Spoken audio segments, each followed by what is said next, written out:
Mike, yo, Grassroots Podcast. We are back. I want to thank the viewership, fans, supporters, everything. Be sure to subscribe, hit the notification button, be notified for our latest to the greatest episodes. As we said before, our Discord is now live. We did our first stream last night. Shout out to DJ Steph Cakes, Power 105. Shout out to Hustle Simmons. Shout out to Starfire. Shout out to Jeff. A whole bunch of people. It was really, really fun. I didn't realize how bad Warzone changed. Not bad, but like you get really bad when you don't play that shit for a very long time. But we'll get into that. I'm one of the hosts, Brandon Killabh Hall. I am the regular Nas. I'm Wylson. Oh my God! Yeah. Every week, Chris. Every week, Chris. And Chris Bops, man, and y'all know Civ is here. We have a guest, friend of the show, friend of mine, Emanny. Make some noise for him. We don't have sound effects. We're cheap. Let's go. Just clap into the microphone. Yes, as he throws up middle fingers. Yo, what's good, y'all? Shit, man. All right, so this weekend was a very, very, very exciting weekend. Very exciting weekend. There's a lot to discuss. Let's start with the verses. There's verses coming up. Keyshia Cole and Ashanti. Or am I bugging? Wait, did I mess that up? Nah, that's it. It is Keyshia Cole and Ashanti. Yo, only reason I get so confused by it, because that shit got changed so many times and or canceled so many times that I'm like, I didn't even know if it was still happening or not. So then there's that. But before we get there, there was a battle over the weekend on Clubhouse. So for those that don't know, again, popular app by the name of Clubhouse. Only the hip and cool kids can get in there and be a part of it. We were on there, and there was a battle that took place between Joe Budden and Mano. Now, while that may seem like a very odd pairing, it was probably one of the best battles that I'd been a part of in quite some time. We'll get into what that looked like.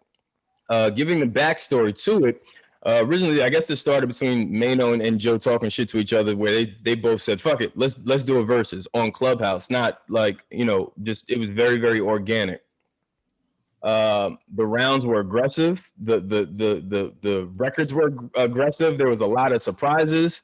So I guess let's just go there. Now I know a few of y'all didn't see it, so it's really just me and Ian here, and then Nas and a few people. But I want to talk about it. I want to hear everyone's perspectives. Who you thought won? Who you thought didn't win? Do you think shit was fair? Talk to me. What's up? I start off, man. Like it's gonna be hard because since I am a Joe fan musically. Mano, he had a lot of hits. Yeah, a few hits rather. But so overall, I think Joe won.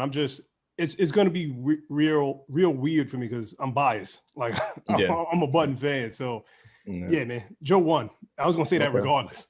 Yeah, I figure you're biased.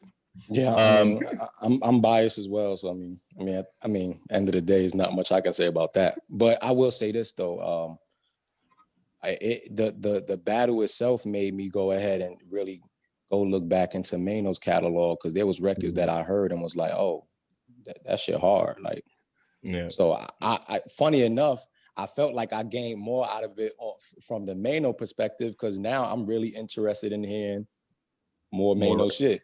Yeah. So but I mean, away from that, Joe won. And I think if Mano would have aligned his records a different way, he might have been able to win. And then I can, maybe if Joe did it differently, it might have still been a win for him. So who knows? But, home team won. Yeah, listen. Let's keep it a buck. All respect to Mano. Mano, no, I'm a fan of Mano. And like I said, I wasn't, while the battle may have seemed like it was unfair, and I thought it was interesting too, because talking to Mano was like, yo, I'm the underdog, which I get his perspective. Mano was looking at it like, I'm the underdog. Like, Joe's been running the internet. He owns Clubhouse and all this crazy stuff. And he's like, look, I knew I wasn't going to win it, but I'm a fighter. Like, I wanted to get in the ring and show people a different side of Mano. So I got that. But then again, Joe was like, well, nigga, you the one that got the hits. Like, you have hit records. Like, I'm the underdog. Everyone had Joe being counted out. So to see them get in the ring and then it'd be like a real fight. Like we were in the kitchen strategizing. Like it was aggressive. Like it was like it felt like, nah, you know what? I was saying this to Toy and Mouse, like it really, really brought me back to like those old days, like where it was just where there was always something happening where it was like, oh, gotta get ready, let's go, let's get to it. Like it was that type of energy for me, which was exciting. So that's funny. I enjoyed the shit. I was reading the comments. They said Parks and Rory were helping. Lo and behold, it was Brandon in the kitchen. Yeah, it was funny. Funny. It was dope because a lot of those records that Joe played, it reminded me of moments and then the creative process. So it was good to relive those moments and hearing the records. Yeah. But then like I said, like I'm definitely a R&B head, but I'm also a hip hop connoisseur as well. So when Mano started playing certain records, just off first listen, I was like, oh, this shit, like this ain't no weak ass battle. Like these niggas ain't just playing records that maybe they fans know and only gonna respect. Oh no, like, no. A casual listener can come in and not hear any of the records and be like, oh, this is dope. So that's the funny thing about that versus that was dope to me, is that you didn't even have to know the records and still enjoy it. And then both of them are animated and they characters and they have great personality. So just the back and forth was dope. And then you have people on the stage that have characters. So the whole element of it is dope. Yo, can I about the versus thing? Did Tim and Swiss create that? Because I feel like it was. Yeah. Okay. Yeah. All right. Tim and Swiss created. I think we talked about this on a few episodes prior too. I don't remember what episode or not episode, but what I don't remember what the first battle was. I don't remember what the first battle was, but they're the ones that kicked up. The first battle was Tim and Swiss. Yeah, it was them. It was them. Oh, yeah, okay. yeah, but you know what? I don't really count them though. I don't count them because I feel like that was their plan. I feel like this was a plan to do this all along. They just used themselves to spearhead it. I don't count them for that. I don't think so, because they was beefing for, well, not fake beefing for a while before like COVID and everything hit. Yeah, didn't they release like some it was like a Jadakiss and Hove. Yeah. And somebody else, right? Yeah. And DMX, like that never came out. Yeah. I want to see. They started it. Wait, so let me ask you guys this. Did you guys prefer the format of like the Clubhouse battle, where it's like they both play a song, there's some back and forth, and then there's like judges saying like, all right, who won that round, versus the official format of like the Apple TV, where they all just play the songs and they just keep it running? I prefer the who won that round. Yeah, because it doesn't make the winner, doesn't make it an obscure situation. You know what I'm saying? I don't know. It felt weird to me because as soon as like there's a streak, it was like Joe. I felt like the other people were just voting in to vote Joe towards the end because it was just like, yeah, you gotta definitely have biased judges and people who are actually knowledgeable on the catalog, and even if they don't know the record, they can still go off of that ear and be like, all right, this is 100% the better record. But I think I like the interaction on Clubhouse. I like the fact that you can actually hear other people interacting and giving their opinion and all that. Like I watch the verses on Apple and all that, and it's dope. But I really do want a score. Like I want after that round, who won? I want that, because it's always gonna be debatable. Like it's still debatable with Joe and Maine. Yeah, it is. It's definitely like that's what I said. Keeping it a buck. I said to Mano, I said if you're talking hits, of course you would win that. You have label support. You have an ample amount of records that you've done that have been serviced. Meaning, and for those that don't know, service meaning that those records have been on the radio. They've been played, syndicated, the whole nine. But if you get into the bag of mixtapes, that's a long walk. You know what I mean? You talking 14, 15 mixtapes.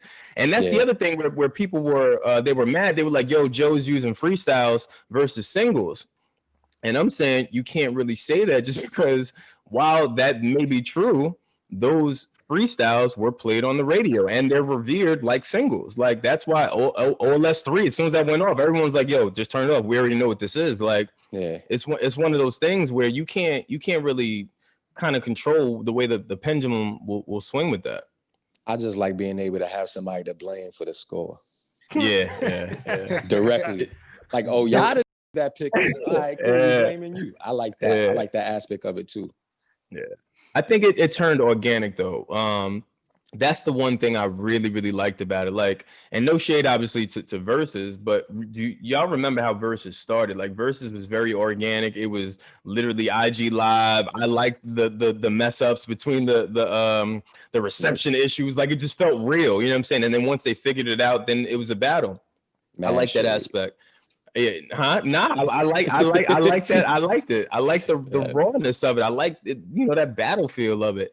So when this battle took place, it just felt funny, man. It felt the energy. Mano was talking crazy. Joe was talking crazy. Like it was just fun, man. That shit was a really, really good battle. So I'm happy they got to do it. I'm really hoping too that more people do actually go check out Mano and Joe's work, yo. I think if nothing else, if no one takes anything else away from this battle, they should really look at both of their catalogs, because a bunch of people that had never heard either one of their music, they all were like, yo, there's some dope ass records there. So shout out to both of those gentlemen, man. That shit was really, really dope.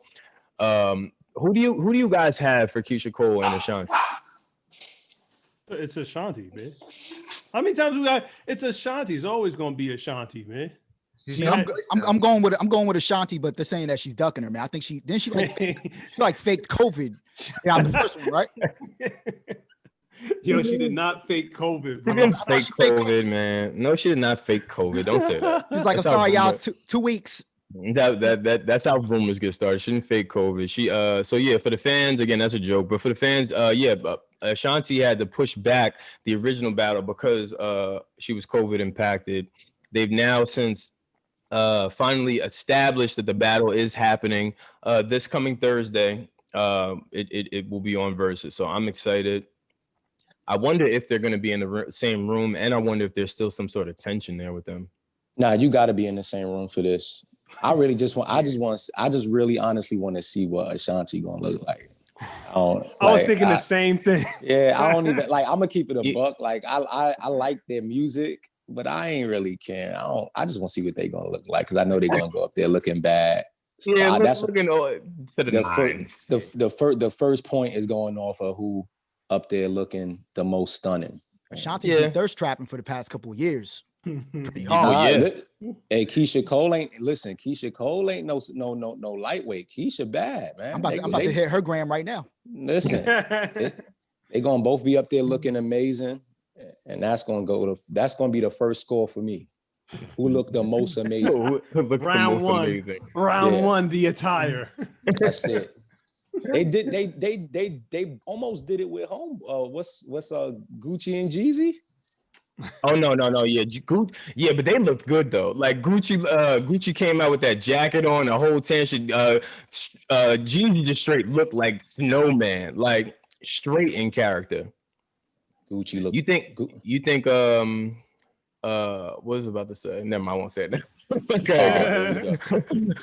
I forgot what I was gonna say. What you about to say? Gucci what? No. Like it was just it was dope. The presentation, everything, just the whole shit. Like I just felt like Gucci came up there knowing like y'all about to see me on the grand stage, and I'm home.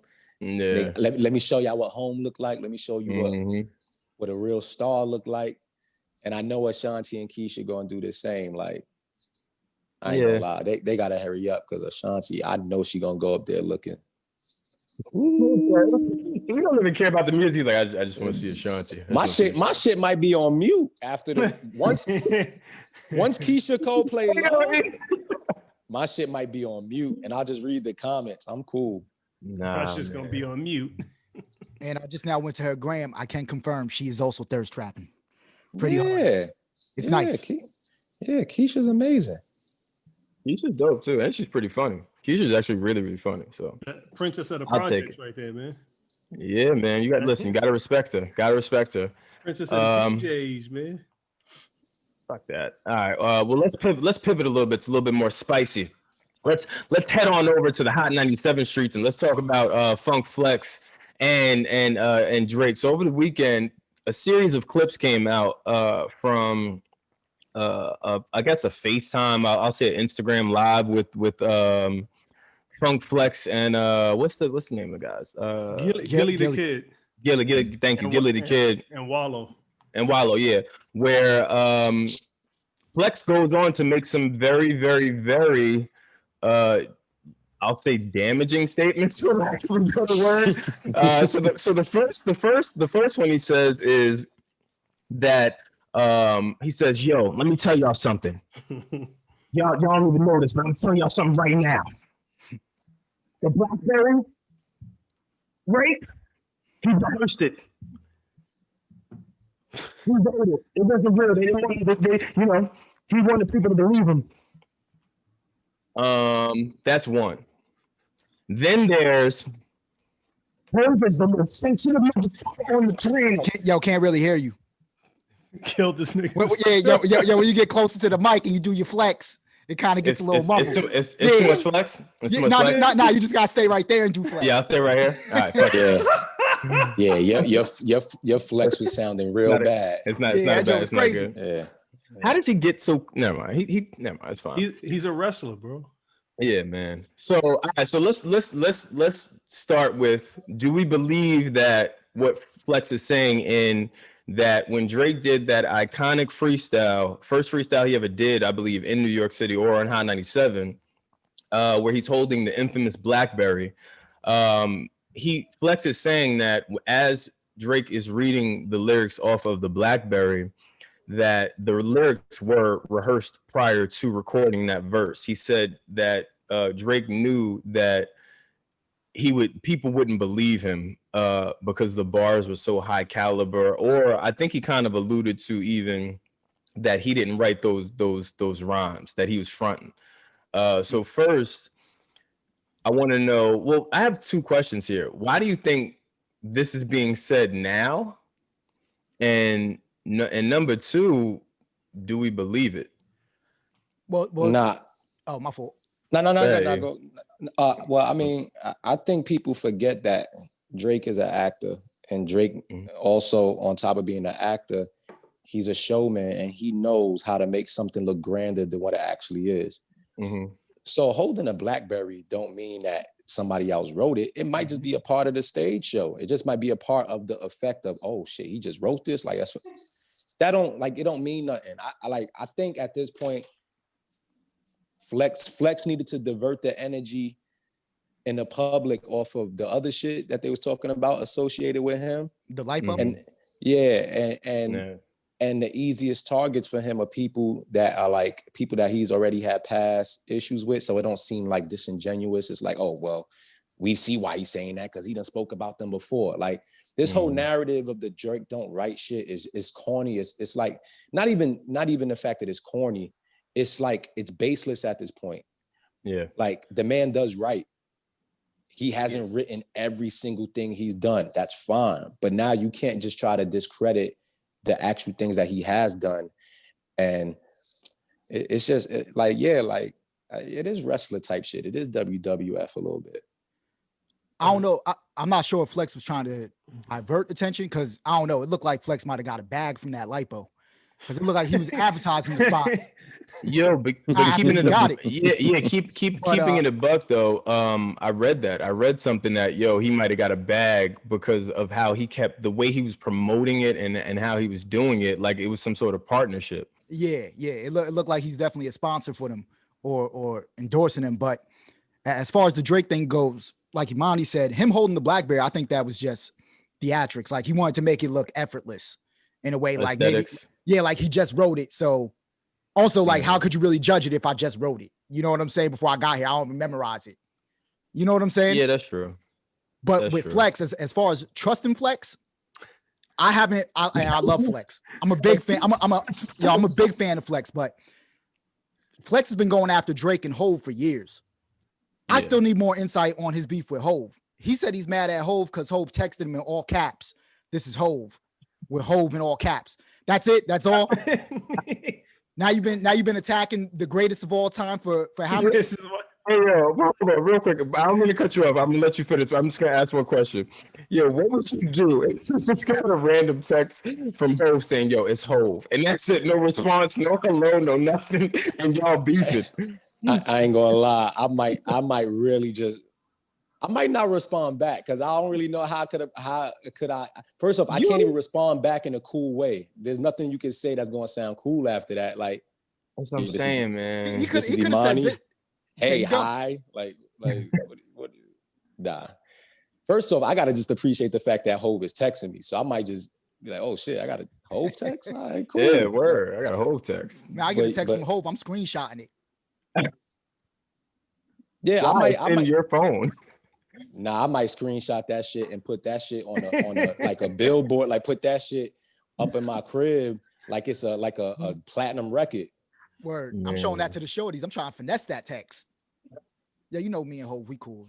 Maybe Flex whole thing is, you know, he's directly aiming at maybe the two most important figures in hip hop at this moment. In different realms. That's what I think. That's what I think. On the artist level, no one can deny the effect of Drake and who he is, and he's the top guy. You know, he's more than just a rapper, of course, but even in hip hop, he's still that guy. And then Hove is Hove. So, you know, I don't know. Maybe it's just a matter of him always wanting to direct his energy towards those top guys. Mm-hmm. He does direct his energy towards other people, but not consistently. Like this is like year after year, we find a new thing Flex got to say about them. Mm-hmm. And you know what's so funny is I feel like he might really have an issue with these guys. He might really have an issue, and the minute that someone asks him a question, it just rehashes those issues, and he just decides to go hard, like he's like reminded. Yeah, it's a trigger. So it might be that he might really like not like these guys, or really might have an underlying issue. And as long as you don't mention him, he cool. But the minute you mention him, he going off. So how serious does this have to be? Because this freestyle is from 2009. This is an 11-year-old freestyle. Like this freestyle is a middle schooler. Like, yeah, facts. That's a good point. Look at all the attention it's already garnered. You know what I'm saying? I don't know, man. I feel like with Drake, with the writing stuff, it's kind of time to put that to bed.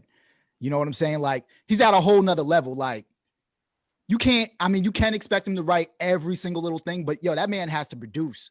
He also gets judged at a higher level. It appears like he's taking care of all of his people. He lives in a adult version of Neverland Ranch. Like that guy, he's playing for high stakes. If you don't write a chorus well, that's the thing though. When you talk about playing for high stakes, he is the upper echelon of artistry, right? So because of that, you hold him to a standard, especially when you start talking that king talk, greatest of all time talk, top 10 talk, lyricist talk. So when you have someone that has a credible pen like Drake putting out smash after smash after smash and giving you sprinkles of deep cut B-side records, smash after smash after smash, it sets up a kind of a gauntlet for yourself when, you know, now the fans are revering you a certain way. Like it's hard to keep up with that. It's hard to make it make sense. I think that I even think that narrative has changed just because the generations have changed. Like the younger generations, they're open to collaborations and writing each other's records. Like they don't really care about that. Our generation, the older generation, we still are very much cut from that cloth of saying, hey, yo, you wrote it? You were a lyricist? You're supposed to be the greatest of all time? Oh, no, you didn't write it? Nah, I'm cool.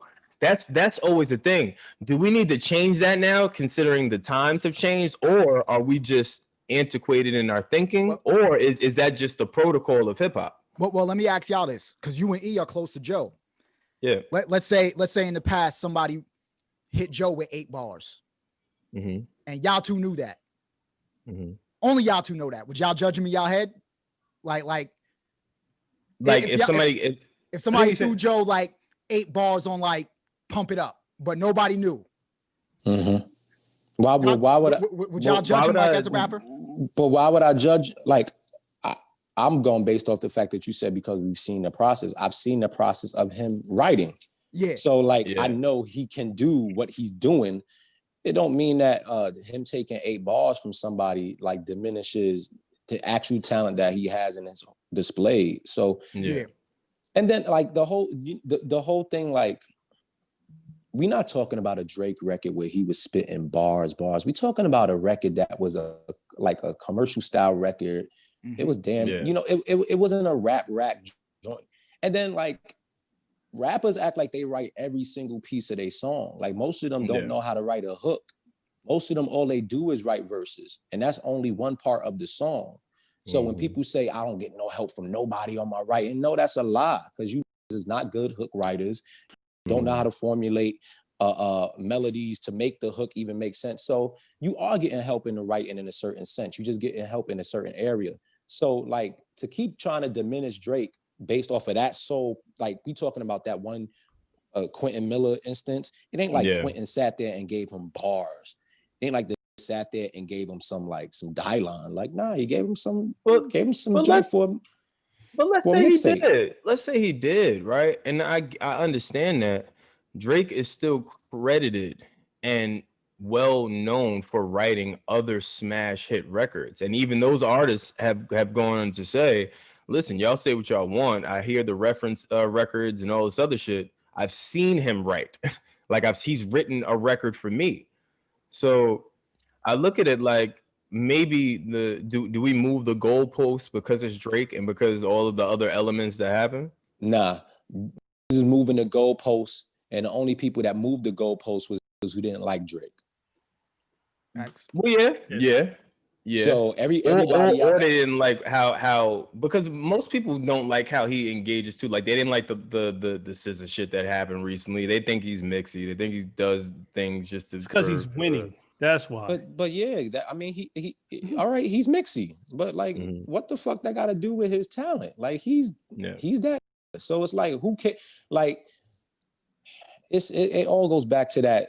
I gotta be extra cool and extra street in order to be valid and relevant in the space. And it's just not how shit is anymore. Like Drake can be mixy and Drake can be all that, and he can still also be the best artist and also a great rapper. Like he don't gotta, have every T dotted off and be the most complete artist in person for somebody to keep going out their way to vilify him or for some baseless shit. Like, and that's not taking away from the point of what like the Pushers or the Meek and them were trying to make, because I understand what they was trying to make. It's just not all the way valid with him, because you have examples of him being the exact person that you are, which is a rapper.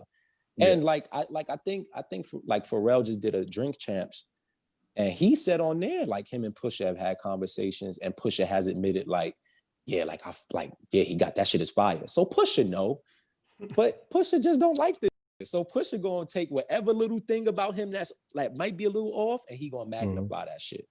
Yeah, that's my opinion. I could be wrong, but even that, I think I don't think you're wrong. I think that they both respect each other. They wouldn't have exchanged words if they didn't respect each other. Like I think that that's what's missed. Artists, you know how this goes. You're not responding to an artist that's below you, or you feel like that is inferior to you. You're gonna walk right past it or ignore it, or you're gonna just no, not you. I know, not you. I'm saying I know you know what I mean. Most artists don't do that. You're different. You be on your Virgo mood. I'm talking about artists. Most artists, they look at it like they legit check their phones and be like, oh no, I'm not addressing this. He's below me or he's whatever. You can't do that with Drake, and you can't do that with Push, just because they both are petty in their own ways of just taking digs at each other for God knows how long.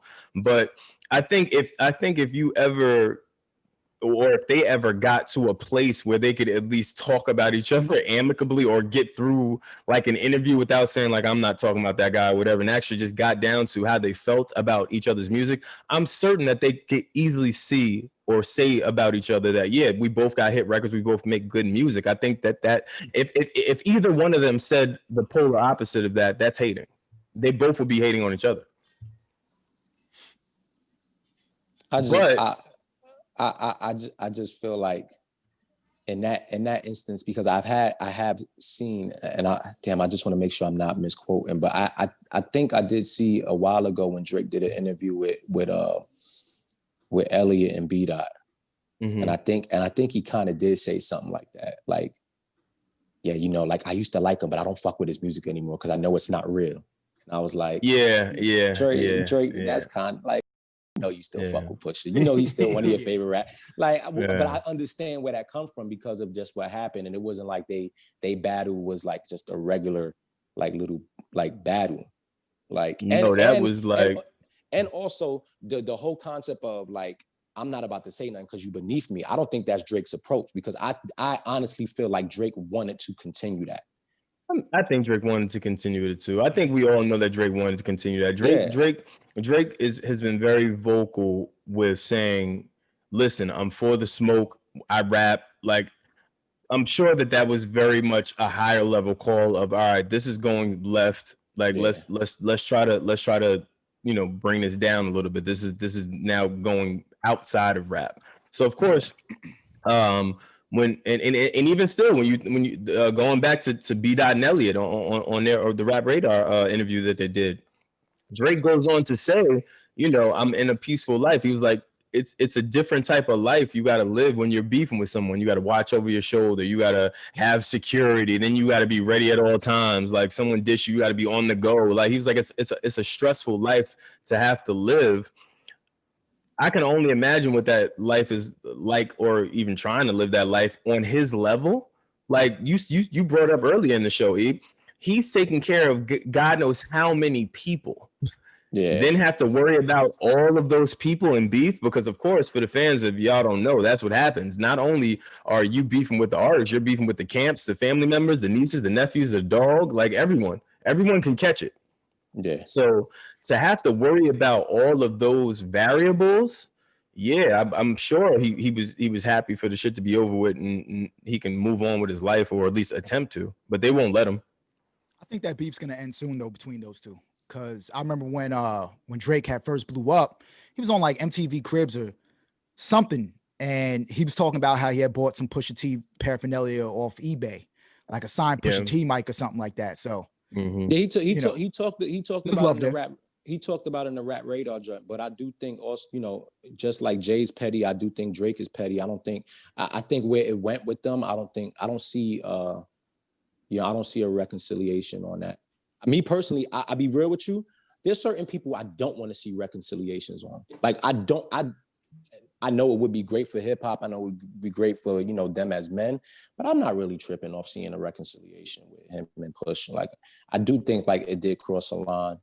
I'm not a rapper, so I don't go by their rules, and I do understand how the rules play, but I do think, you know, where Pusha took it, even though it was an amazing move and it was smart, and you know, he did what he had to do to get his dub. I know me as a man, I couldn't come back from that, and now sit in a room with you and dap you up, and I couldn't do that. So I don't see that happening. I don't want to see that with 50 and Ja. I don't want to see that with, you know, I honestly don't think the 50 and Ja shit will ever happen. I think Push and Drake before 50 and Ja. Oh yeah. I don't ever see 50 and Ja being friends. I don't ever see it. No, fuck friends. I don't see them ever speaking to each other face to face. Yeah, so I don't. So yeah, I mean, maybe Push and Drake can get to that point, but do I want to see it? Like, am I looking for, like, I ain't really tripping whether it happened or not. Like, there's certain people that beefed that I want to see. Like, I liked when I saw French and Jim like piece it up. Like, I liked that. That was like, hard. That was hard. That was dope to me. I like Gucci and Jeezy. That's hard. Nah, I ain't like that. Chill, I ain't like that. You cannot pop my man and expect me to sit on stage with you. But listen, but the reason why I said I liked it for that very reason. Was that, you know what I'm saying? Was that his man or that's what I was saying. Like I don't know. Was this man over for Thanksgiving and all that? Like, who was he? Yeah, but it don't matter. It's his man. It don't matter. It don't matter. It's his man. At the end of the day, it's his man. Like, and you know what I mean? You think about a life being lost and them just being able to reconcile on a public forum in the middle of Atlanta where there's mad tension. Like, the reason I say all of that is because if that can happen, it does leave me with a little bit of hope for Drake and for Pusha. While I'm with you, E, I honestly don't ever want to hear a Drake and Pusha record. What? Like, I don't. Why? Just because of. All right, you remember when Black Republicans came out? Yeah. You remember that record? I like that Yeah. song. I know, but do you remember how awkward it was? The CQC when that shit came out, it was weird. It was like, wait, this is You know this what's so real funny? or I feel like if the first record we ever got from Jay and Nas would have been the Success joint, yeah, and it would have been like, oh, this is Yeah. it. Like, oh, Yeah. fire. It was a little lackluster when they did it. It didn't really But make sense to me. but it's lackluster for a number of reasons. Number one, it was like, wait, Hove and Nas are like that's number one. Number two, I thought it was edgy because they was calling themselves Black Republicans during that time. Is it because you're a Black Republican? I'm a Republican, independent. allegedly. I hate to be ignorant, but I think anybody in a tax bracket who's Black might be a Republican. Now you're Well, speaking facts. Yeah, I don't know if any of them are really too keen on wanting to display that to the public, but it's a lot more Black Republicans than we want to sit here and claim. Yeah, man. Well, Listen, man, hey, don't chop my money, man. Go Yeah. get yours. Yeah. Like, go get yours like I got mine. just give me on my ducats, man. Just give me on my ducats. Like I don't have time for all this shit. But yeah, all right. So fuck it. We'll move off that. I'm hopeful though. All right. So let's say hypothetically speaking, just real quick, if there were to be a Push and Drake album or collab, would you want a mixtape or album, number one? And whichever one of those type of projects that you choose, how many records do you want to listen to from both of those artists? I'll just take a song. Yeah, I don't think they could do a project together. The material is way too different. just give me a one-off, because the album, the album ain't gonna feel genuine. Both of y'all don't really complement each other's styles and what y'all do. Just give me a one-off. Other than that, I'm cool. Like, because it ain't gonna feel real. It ain't gonna feel genuine. It's gonna feel pieced together. I'm not even gonna believe that y'all were actually in the studio creating these records together. Like, I'm cool. Just give me the one fire single that y'all can give us, whether it be a Push single with Drake on the hook or whatever. Other than that, don't give me shit. Maybe two songs. Maybe two songs. I was about to say, you can give me a listen. Maybe two. Y'all, I think if Meek and Drake can make up, Pusha and Drake can make up. Yeah. That Meek and Drake shit was baseless. So I understand He almost destroyed Meek's career. Yeah, but if I'm keeping it a buck, back. Yeah, but you could see how both Meek and Drake, now seeing them in a healed state, you could see how they missed each other. And I'm not trying to be funny, but like they missed each other's friendship, like they missed hanging with each other. I never really looked at that beef as like a beef, and while we covered it aggressively, like I didn't think it would really escalate, just because it never escalated. Like you can see that people were trying to step in and try to, you got Ross trying to talk to people, then you got Wayne trying, like it never was really going. Not to cut you off, you think that they missed each other, or they missed each other's friendship, or do you think they missed each other's business friendship? Like I don't know yet. I can't figure it out yet, just because I don't think them niggas is like, we throw I know we throw the friend word around very loosely, and that's cool, especially in the industry. I don't think them is like friends where it's like a real concern of like, yo, that's my this and this and that. I do think that at a certain aspect, they did some good business together, and the combination of them two, whenever they did do something, it was heightened. And then I might think that friendship is one-sided, because every time I look at it, it's more or less of a Meek going to get a record from Drake to kind of help propel his joint. So I think maybe Meek woke up and realized, the relationship that I had with this dude on the business end was much more important than a little bullshit Yeah, it could what I'm saying? So let me patch that up so that we can get back to that business friendship. And then, Drake was probably like, you know what, that Meek is a cool nigga. Like, it ain't no big thing. Like, we can get back to the business. But as far as like the niggas like being like key and like really like being friends, I don't know.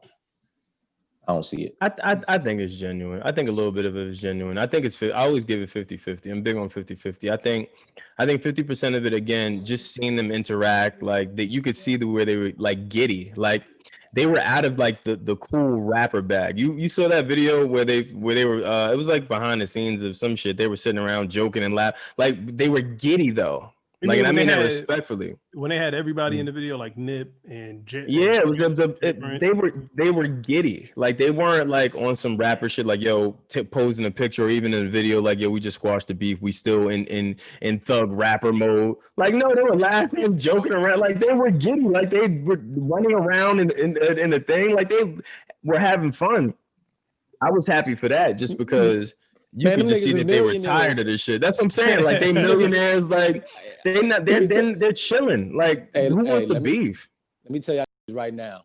The minute I'm a millionaire and a millionaire, not meaning I've grossed $1 million. I'm talking about my multi, yeah. I'm gonna be giddy a lot too. No matter who the fuck, no matter who's around. Enemies I don't like, because I do like, I'm gonna always be giddy. I'm gonna be giddy with everything around me. So I don't really take the giddiness and the laughing. I'm gonna laugh at jokes that ain't funny. I'm gonna be doing bad. Word, everything is great when you know. Yeah, everything is great. Word. I'll be laughing at bullshit now, and my life ain't even all together. So I'm be double laughing when I'm a mill in. And Drake is at least 100 million. Yeah. Oh, easily, that nigga easily. Should never have a sad face on camera. Yeah, no, he's you can buy a new heart. It's fine. Yeah, like literally, it'll be fine. Yeah, you got to cry out by yourself. It'll be fine. Break the heart and just buy another one. All right, well, let's move on to Brooklyn and the Nets. Looks like the league's trying to do it again, ladies and gentlemen. Everything to stop my man Goat James, B. You can't stop that. You can't stop that, man. You can't. So we're just going to skip over the fact that we tried to do this before, right? We tried to do this. The Lakers, the Mamba, it was blocked. Are you talking about with CP3? Yeah. That was the league. That was the league hating on Cole because they knew he would have been better than Jordan. He would have got his ring. He would have got he would at least have got one or two more than he has now. He would have easily gotten 2 more. Yeah, but do you guys think it would be a better league if they would have stuck to that, not letting people build super teams? Can't stop that, man. Then because then you stop free agency, right? My bad. Was the veto on the trade more about stopping the super team, or was it about the fact that the NBA owned that team at the time and they just didn't want that trade to go down because it would have really fucked up that team? Yeah, I think it's more of a business move because the league owned the Hornets at the time. Yeah. And if you take away their 1-star player, the league is, we're gonna lose money down here. So it's a business decision rather than like my theory of them trying to personally stop Kobe. I got to make a smart business decision. I need him. Yeah. I need that player in Louisiana bringing in some sort of income for that, or revenue rather, for that team. And I think it helps the NBA if they, because Chris Paul at a certain point, like they love Chris Paul. NBA, like he represents so much. I think it would have helped them to see one of their greatest players ever who, they love to build stories around, which is Kobe, and then also another face of the NBA, get together on the same team and be able to championship the greatest franchise in NBA history, debatable between them and Boston. Like, I don't think the NBA purposely would have want to block that. Like that, I think it actually would have helped the NBA. No, I can see how the NBA would want to block that. You got big ass athletes, some of the biggest athletes in the world. You look to those artists and those athletes to then uplift those markets that the athletes play in. So you think about Ohio or I don't know, Cleveland. Let's go Cleveland, right? That's Cleveland, in Ohio. It's in Ohio. No, I know, but that's what I'm saying. I meant to say Cleveland specifically when I think about LeBron's ascension. When you think about LeBron, before LeBron going to Cleveland, like he was their greatest hope. He then lands in Cleveland, does great work there, and then leaves. The moment LeBron leaves, that market crashes. Think about it. Businesses went out of business. What did they say? What else happened? A lot of the funding that was going into that city just because LeBron was a Cavalier was gone. Yeah. The moment he goes back, it's thriving again. So Yeah, of course, from a league perspective, if you have a Harden, a KD, a Kyrie, all of these market-esque basketball players that can drive the league as a whole, all in one neutralized city, be it New York, like it, New York will become the mecca of basketball at that point, just off of that. Oh, it's definitely Why? about to be the mecca of basketball. Is that why you wear your hat? Is that Yo, why- well, first of all, I've always been a big Brooklyn Nets fan. You guys know. And now that hold on, and now that we hold on, now that we the Nets have acquired James Harden, we are offering a loyalty forgiveness program to all you Knickerbockers out there. You guys can come on over. Come on over. You guys can share in this championship with us. Hey, This yo, shit- this You guys Brooklyn know Nets this is my favorite hat. this Brooklyn Nets shit remind me a little bit of the Paul Pierce and Kevin Garnett and Darren Williams. Yeah, and Darren Williams shit. Yeah. I think this is bigger though. Yeah. KD and Harden now, Because Kyrie. KG and Paul were at the tail end of being like done. They were done at that point. Who's go to on the team then? Slim Reaper. Yeah. It's the Slim Reaper, man. But did y'all see that meme where it said Kyrie won't be there much longer now? That it's Harding and him that he got to deal with it. Like that's a lot. Yeah, I think he really has emotional issues. Like he really has mental and emotional issues, man. I think that could be possible, but I also think that the business could get to you.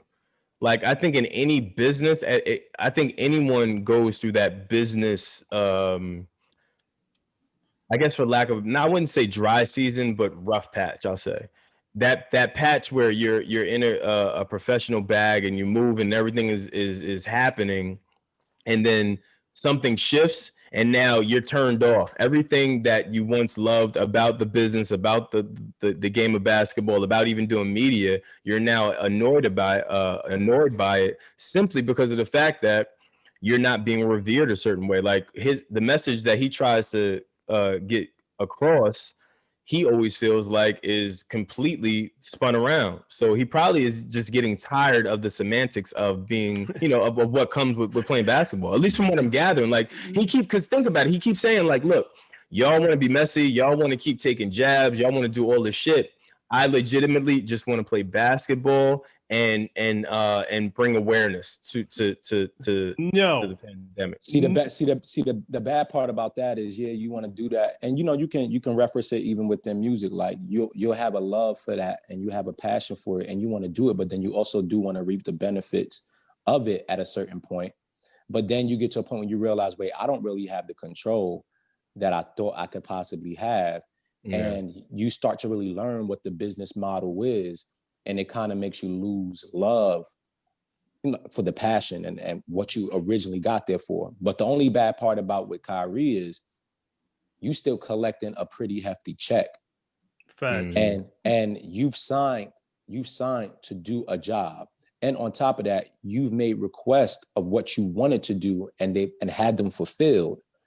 You got to hold up your end of the bargain, not even on the biggest scale of like having a major respect for these people, but you got your teammates, you have your fans, you have people who look to you for just basketball. They don't give a fuck about what you're doing in politics and sending money. It's all great things that you do because that's just naturally what you want to do for yourself. There's just some who just want to see you play ball. And that's why you get this money. You don't get money for anything else. You get money to play ball, and you take those checks. I think those checks come every 2 weeks or something in NBA. He forfeited a couple of them joints too already. Yeah, the 1.6 or something like that for not showing up to practice or whatever it was. No, the game checks. Game checks. Oh, the game checks. $400,000 a game, and you get paid every 2 weeks, like E said. Yeah, man, he getting what, like 34 mil? Yeah, he can 30, miss. He can. I'm not missing nothing, bro. Yeah. No, you're not. But his account might be lit where he feel like, man, I can risk a year of just making a public statement. But trust me, when that account get low, I think Kyrie's gonna be super happy though this year. He's gonna be happy Yo, we're gonna get this little bit of baby weight up off of Harden. They're gonna bring this championship back to New York.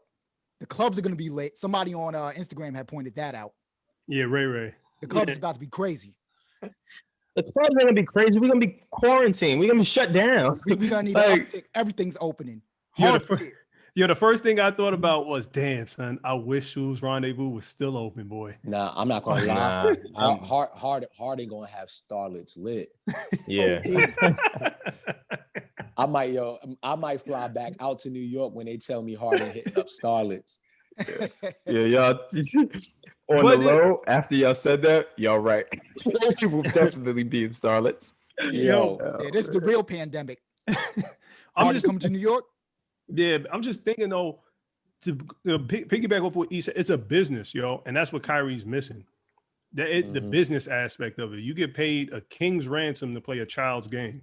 Yeah, I mean, so you may not like the media, but they help generate revenue for the league. You got to get out there, B. Nobody put a gun to your head and told you to say the earth is flat. Nobody put a gun to your head and told you to say. You did that. And you never had to enter the draft. You never had to go to Duke. Like you can go play. You can do the Globetrotters. The Globetrotters is still respected. No. That's not a diss. They're still ballers. Yeah. They're still respected, but don't do that. That's disrespectful. That is disrespectful. Listen what I'm saying. The business aspect is not as complicated as the NBA. You still tour the world. You're still respected within the basketball realm. And you can just go play for the love of it. Like that's like when you tell that's like when singers or rappers say, man, I do this shit for the love, man. I don't care about the bread. But a nigga don't go to a label. Put your shit out for free. Yeah. Anybody who says that is just saying that because they really don't want to take ownership of the fact that you've entered this field. You didn't take the time to really get to know what this business is. And on top of that, you might not be prepared mentally to take the bullshit that you give it and turn it into gold. Like we see LeBron do it. We see Kobe do it. We see people do it. So you just not playing the game better in the aspects of the NBA. Or maybe you just not thick-skinned enough to deal with a lot of the stuff that comes from it. Because I see him and KD, like the dope thing about KD's very sensitive with what the media says and does, but he doesn't take that sensitivity and run away from it. It drives him. He goes. It drives him. Yep. You know what I'm saying? So in this moment, like I would love to see in these moments for Kyrie to switch and do the same thing. And you on a team with the dude who does that, who could understand it any better than him. Like that's like, I would want to see you do that instead of like turn away and then you on web chats for politicians and shit. Like we don't care that, like, it's great that you're doing it. Yeah. But we don't care. No. How many points did you have yesterday? Yeah. That's like he's speaking facts, man. He's and that separates Kyrie, KD, James Harden from LeBron, and that team that he had, Maverick and his homeboys. That team around him, they're playing chess, like Shay said. They playing chess. Everybody else is playing checkers because they protect LeBron, and the dude knows, like, yo, all right, how am I going to answer that? And when he admits. And when he does mess up, he admits it. Like that Connecticut shit, and I'm gonna take my talents down to South Beach. Looking back on it, maybe I shouldn't have did that. I should have just made my announcement, said I'm gonna sign with the Heat and keep it moving. He got a bag for that. I was about to say he got a bag for that though. He got a bag for that, fam. This is business. It's business. It's business. And you gotta think about it. We all had a beef with that whole LeBron shit, the taking my talents to South Beach thing. Because he came to Connecticut, that's why. Yeah. Why? But whatever. But now I think as times passed, I changed my stance on it just because I see how ball players are treated in the league. You know what I'm saying? Like how they don't they're treated like a business. So they have to treat it like a business. Like, there's no more camaraderie. It's not the days of old where it was like, yo, the Bulls are staying together for 7 years, or, you know what I'm saying, the Celtics just went on to do 3 championships. Like, they're not, that shit doesn't exist. The last time we've seen something like that, that was a conglomerate of sorts that stayed organic for quite some time was Golden State.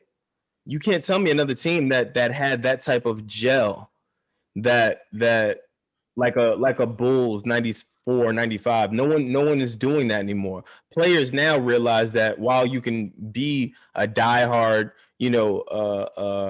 member of the team organization, you know that at the drop of a dime, you could be scrolling through your TV and happen to flip on ESPN and then find yourself on ESPN being traded. You know how many ball players I know that I've spoken to that have legitimately found out that they've been traded or moved or waived on ESPN? Like not even gotten a call from the agent yet, like nothing. Like that is a real thing. You know how trash it is to go from being on the Lakers, living in LA, and send you to Minnesota or something, or like Cleveland. Have fun, bitch. I might retire, no lie, and just go sell some shit. Yeah, man. That's a hard life. Yeah, my man just sent me a meme that says, imagine needing KD, Kyrie, and James Harden to compete with a 36-year-old LeBron in his 18th season.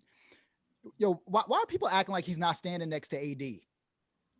Yeah. LeBron fans always act like they pretend like Wade wasn't there.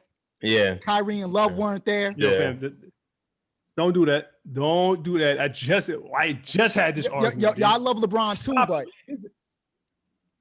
his basketball IQ is up there, bro. His basketball IQ is so far ahead of everybody else's. It's not even funny. Yeah, he's standing next to AD because he's 36 years old. Okay. When he was standing next to Wade, how old was he? And who took over? Wade and Bosh. Who became the alpha of that team? No, of course he's going to be the alpha. But to pretend as though he wasn't on slaughtered teams for most of his career. So was Mike. And so was Mike. So is Scotty's 50 greatest player. And but Scotty got drafted. Hold on. And to go back to Brandon's point, the only reason that team stayed together is because Scotty had bad management. The dude signed a 7-year deal worth $18 million. $18 million deal, but he was drafted.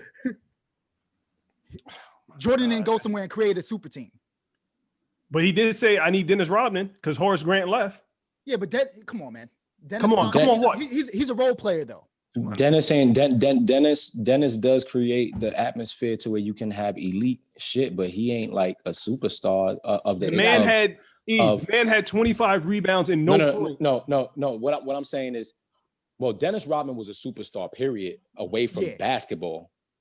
But I'm saying within the sport, he's not like, you're not building a franchise around Dennis Rodman. Dennis Rodman wasn't even a Draymond Green.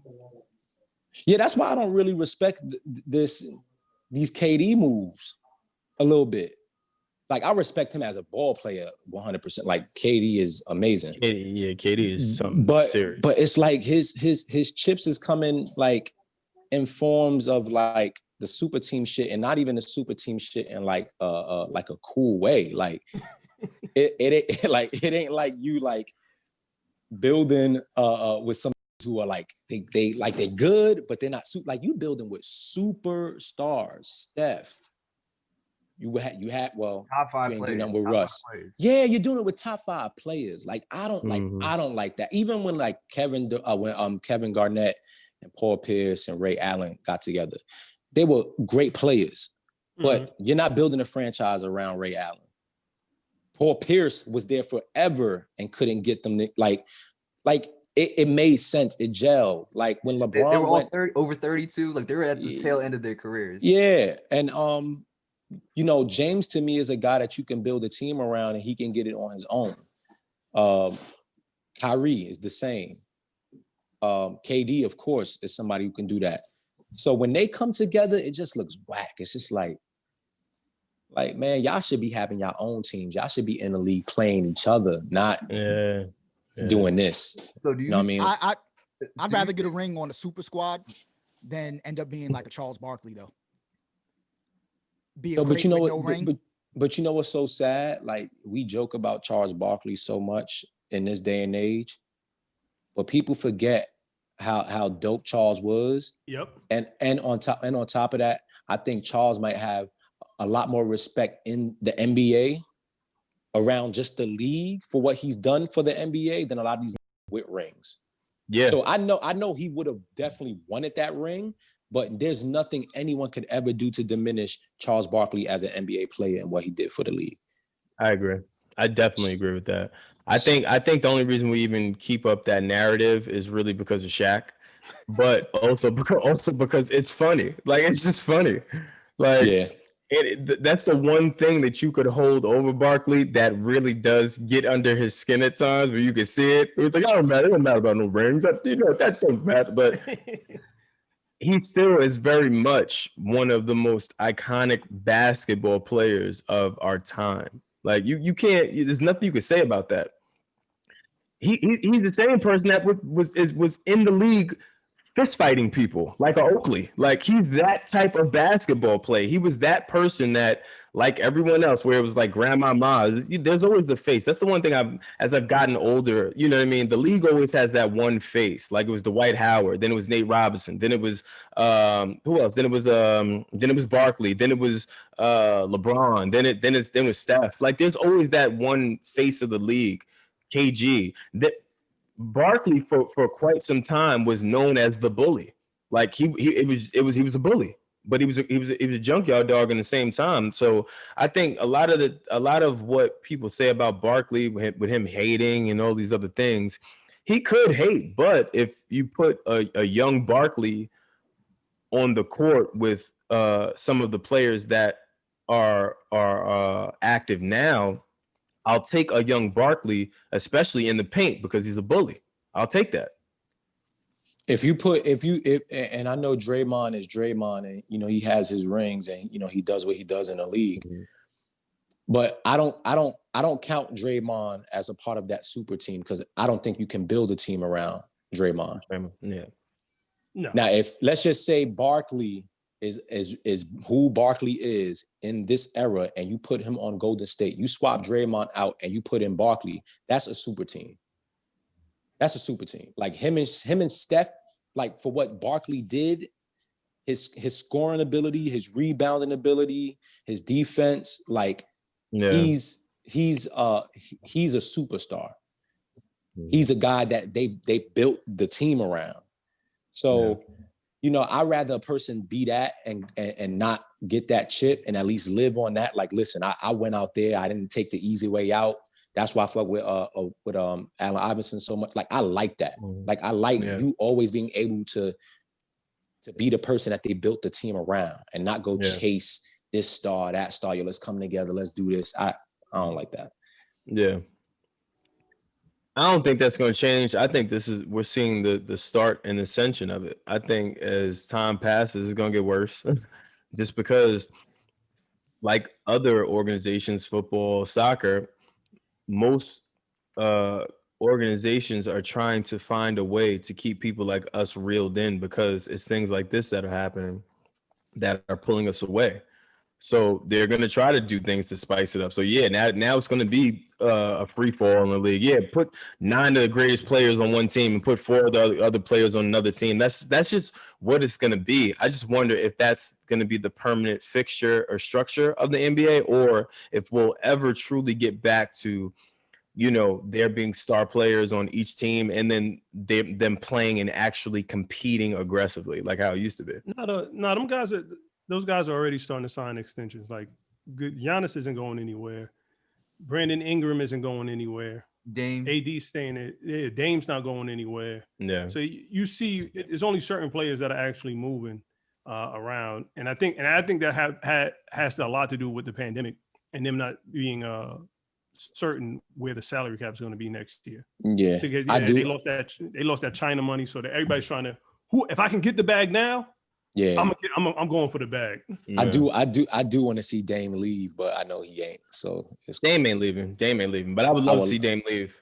But he's not leaving. He's not leaving. He's comfortable. He don't have to leave right now. There's not really much pressure on him. He just got to score and keep it buck. It's going to get to a certain point though in Dame's career when you're going to start to say like, all right, Dame, you nice, but you're approaching the era. He never had enough. He never had enough. That team never had enough to get out the West. So that's my point. Yeah, I mean, but I can accept somebody being loyal to an organization and saying, you know what, this is my home. I'm gonna stay. I'm gonna stick it out. Loyalty get you hurt, man. Yeah. I would just love to see what his next team would be and his effect on that organization would be, especially given like a little bit more like. let's just say if Dame was on like a Milwaukee with Giannis, like what would that look like? You know what I'm saying? Like, I think they automatically come out. Yeah, the East. I think so too. When you put it like that, because who else are they going up against? I mean, you have Philly, you have Brooklyn, of course, now. Yeah, Brooklyn. You have Brooklyn now. Brooklyn is only. You have Miami. I think those are the only three teams that you really have to focus your energy on and beating.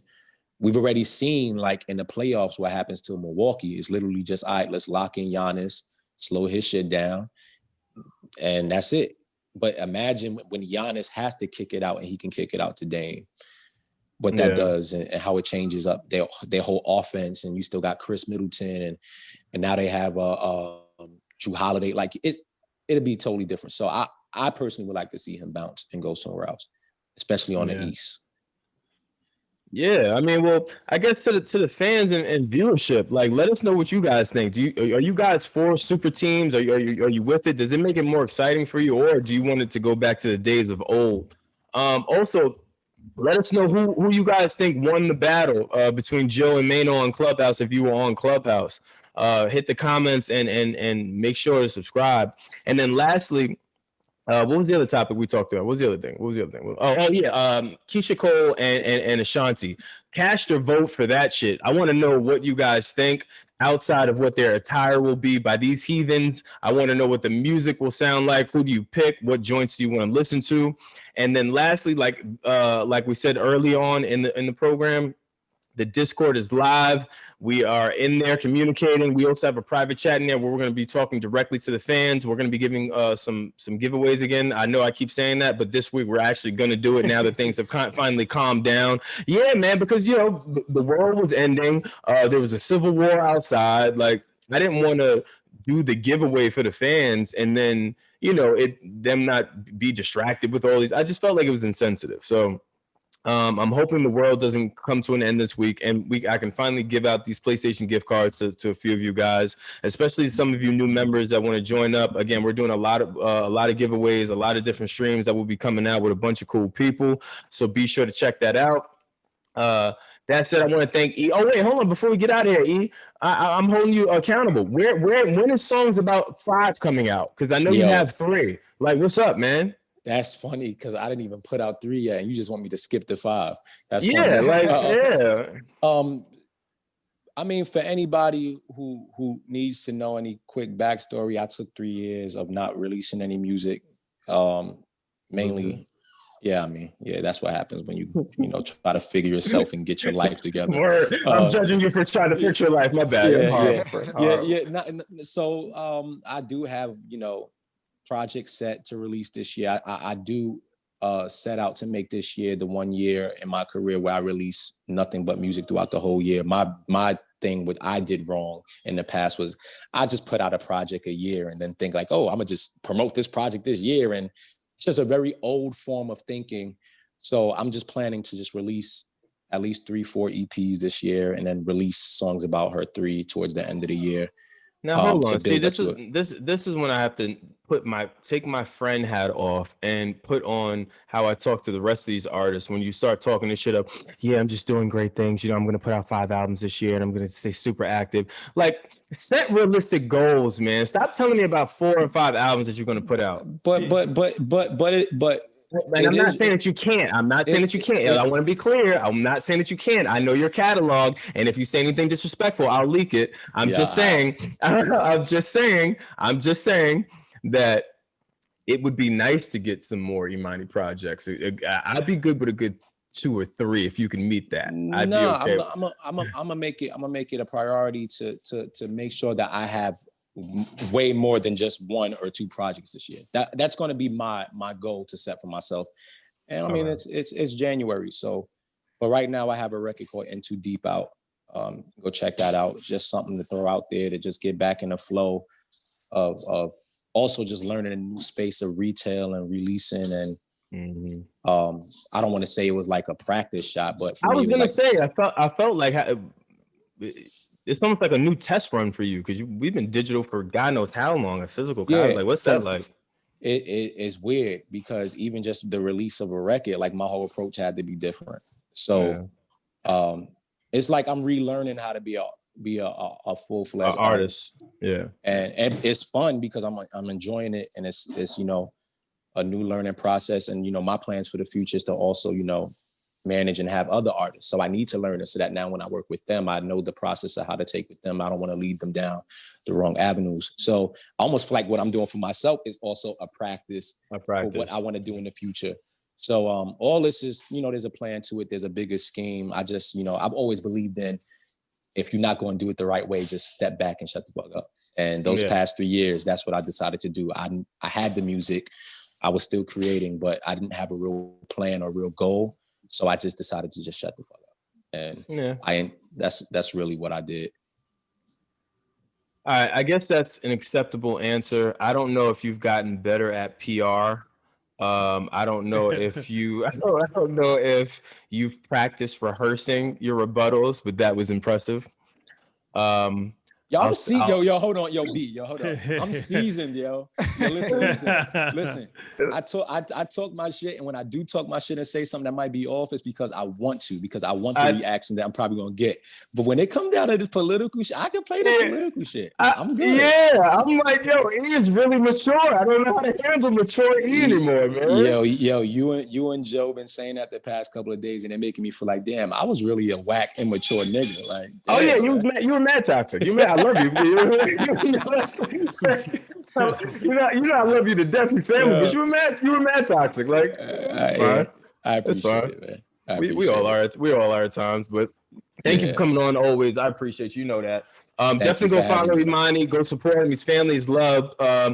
Like I said, hit the notification button, be notified for our latest to the greatest episodes. Touch on all topics today, guys. Hit us up. Definitely talk to us in the Discord and the comments on YouTube. And be sure to follow everyone. I'm one of the hosts, Brandon Killabh Hall. I am the regular Nas. I'm Wylson. Our guest was Emanny. You have to say your name. Oh, yeah, my guest is Emanny. My guest. I appreciate y'all guys. Asshole. And of course, because Chris ain't saying nothing, Chris Pops and my man Civ, we out of here. Cut it.